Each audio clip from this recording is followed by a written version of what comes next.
Hello and welcome to the Dune Minute Podcast, your place to deep dive minute by minute into the cinematic adaptation of Frank Herbert's World of Dune. I'm one of your hosts, John. And I'm Zach. And today we are finishing a conversation inside a cone of silence.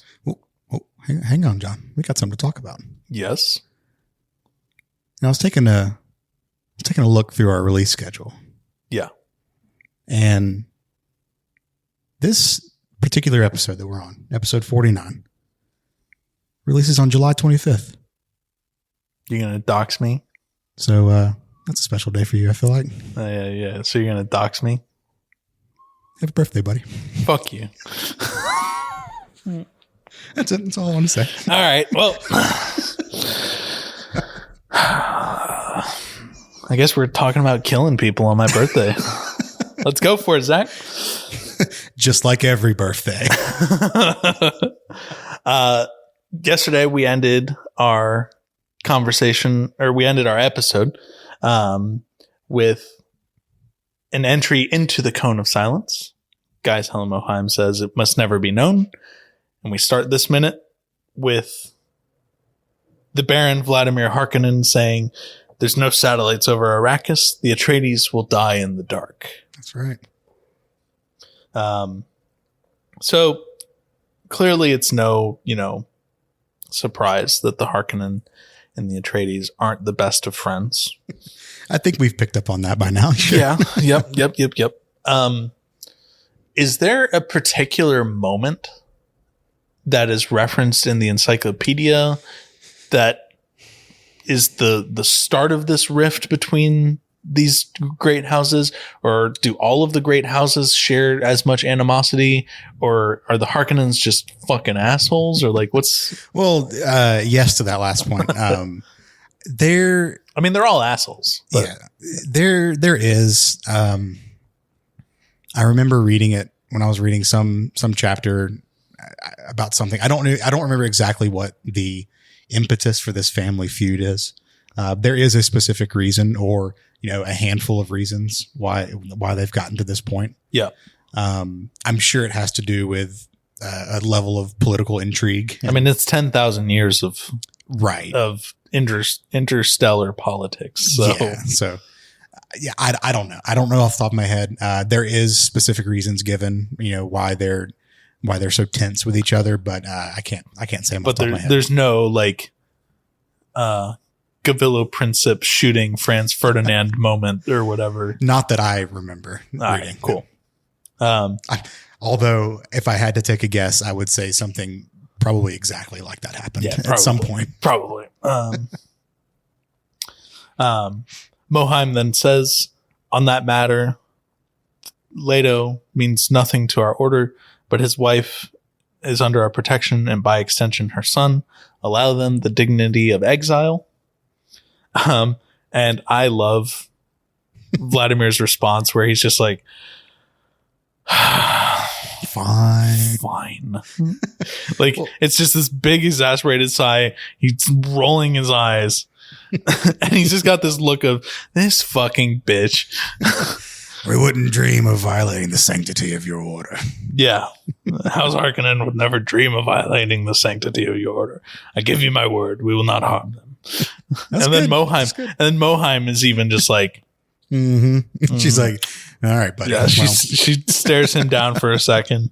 Just had to get that in writing. And then goes to turn to leave. And then he's staring her down as she's walking away. And it's just a big stare fest. So quick pause for a book comparison. Yes. Because honestly, there's not much left to this minute. No, there's not. We're kind of out, but it's a short episode today. So this scene is not in the books. Yeah, we talked about that yesterday. Okay, we talked about that yesterday. This scene is not in the books. This agreement, though, is in the books. How Jessica and Paul should not be harmed. Give them the dignity of exile. They don't phrase it exactly like that in the books, but how they should not be killed, but instead exiled.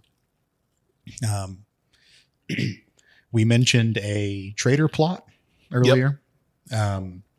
The traitor plot was mentioned in the books earlier by we talked about a smidge. earlier. I guess are we still keeping that close to the chest? I mean, spoil it. Presumably, if you're listening to this podcast, you've already seen the movie. That's fair. So I'm gonna leave that one up to you. Yeah, for UA's eventual defection and traitorous acts. Dr. UA Lewis in the news. Dr. UA Lewis in the news. Yep. One of his requests to the Harkonnens was that Paul and Jessica be spared and be exiled instead of killed. So the same agreement exists, but it came from UA, not from Moheim, saying Jessica's one of us. You can't kill one of us, kind of thing. Sure. Obviously, they do it from Moheim in this case, though, because they don't want to spoil the traitor plot. Yeah, and I think that the traitor plot is such a quick thing in this movie. Yeah, it happens over the course of we'll probably get through it in a week. Like talking if about that. Yeah, I mean it'll just be a couple episodes for us, but it happens so fast and it's such a small part of the story here. It would make sense because this is a Bene Gesserit centered story. Yeah, that it's Moheim who expresses the willing or the desire to keep Jessica and Paul alive for their reasons, instead of UA's just affinity for the two of them. Yeah. Okay. So to that point, right? If Moheim wants to extend protection to Paul as well, she doesn't really have a vested interest in keeping him alive. I mean, like, yes, she knows that Paul is being used as Muad'Dib, or not as Muad'Dib, as Lisan al-Gaib. Now, but she doesn't necessarily believe that he is the Kwisatz Haderach. Not 100%.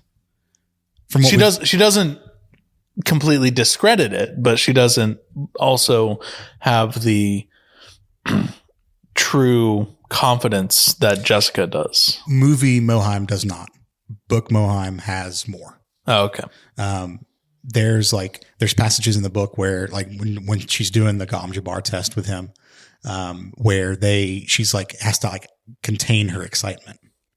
Yeah, I remember we talked about that. Yeah, so it's during that scene. Book Moheim is a lot more of a believer that he is the one. She's a lot more receptive to it. Yeah, but I mean, we still get the like tentative faith. In the scene where they're talking in front of her egg, Jessica and Moheim are talking in front of the egg. You just need to cut in that. Always Sunny. Yeah. Yeah. Egg. Well, we get a little bit of that. Like she's like, how dare you try to, you and your hubris or you and your whatever, thought you could produce the Kwisatz Haderach. And then she kind of like turns away and comes back and goes, well, we've done all we can for you. Let's see how well he does. So she's like semi bought in to it.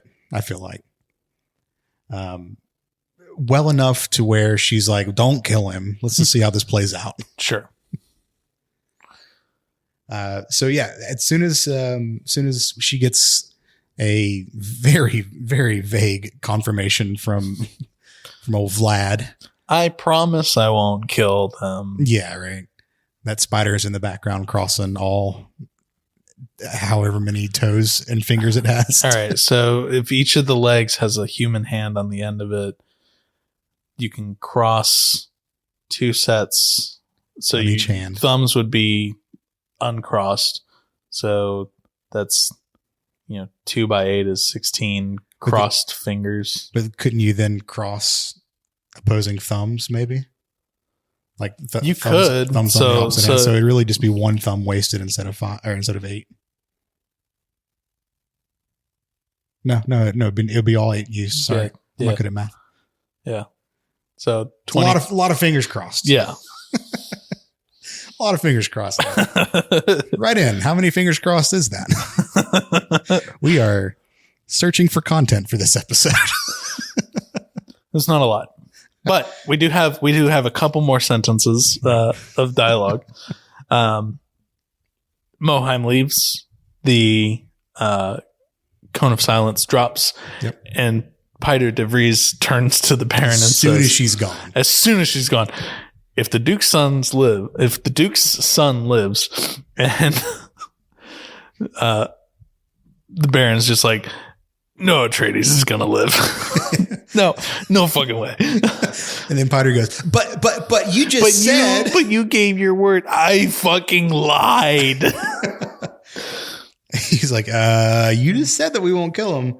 He said, you gave your word to that witch. Yeah. And that's where the minute ends. Well, it is. Right there. You gave your word to that witch. Which, okay.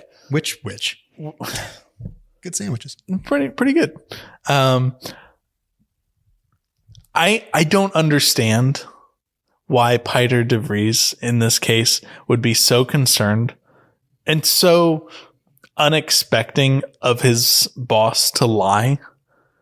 All right, first of all, you're twisted by the Bene Tlilac. Yeah. You are a twisted mentat.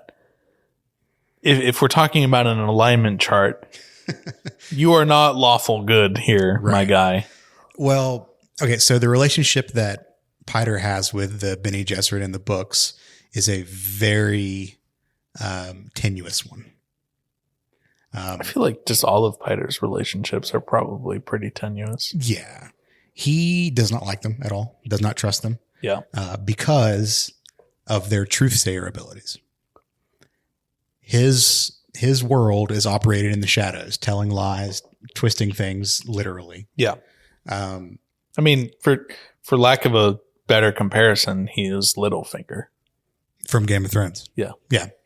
Yeah. I mean, he's got a lot of the same qualities for sure. So to be in front of someone who can perceive your lies in an instant and see through them, it's a very unnerving thing for him. Sure. So he doesn't like this person. He doesn't like them. He doesn't like the order. He thinks they're weird. They got funny hats. They smell funny, I'm sure. It's the Chinese takeout. But yeah, he has no trust for the Bene Gesserit at all. So with that context, the way he's reacting to, like, hey, you just told her a blatant lie. Yeah. Like, why the hell are you doing that? That's why he's like freaking out a little bit, because he knows. He's like, well, don't tell them lies. They can see right through that. Don't tell them anything. Yeah. And we'll talk about this a lot more. Yeah. I mean, Moheim is truthsayer to the Emperor. Yeah, so she's one of the top dogs there. So we'll talk a little bit more about this conversation tomorrow. But I think, from a book perspective, his nervousness around the Bene Gesserit and why he doesn't want, or why he's so like taken aback that Vladimir told them what is effectively a lie. He didn't tell him an untruth, though. Right. So that's why we'll get to this in tomorrow's episode. I think we should stop there before we start taking content away from tomorrow's episode. So, all right. Well, that is all. That's my notes. That's a little teaser for tomorrow. So be sure to come back. But in the meantime, you can reach out to us if you want to. You can reach out to us on Twitter at Dune Minute. You can email us duneminute@gmail.com, or we are on Instagram at the Dune Minute. That's right. Well, we'd love to hear from you. Love to. And yeah, I'll do it. Yeah, cool. I know. I want to keep talking. We got so much more to talk about, but we'll save it for tomorrow. But our minute's over. We can't go over our minute. I know. All right, cool. Well, we will see y'all back here tomorrow on the Dune Minute podcast. See you later.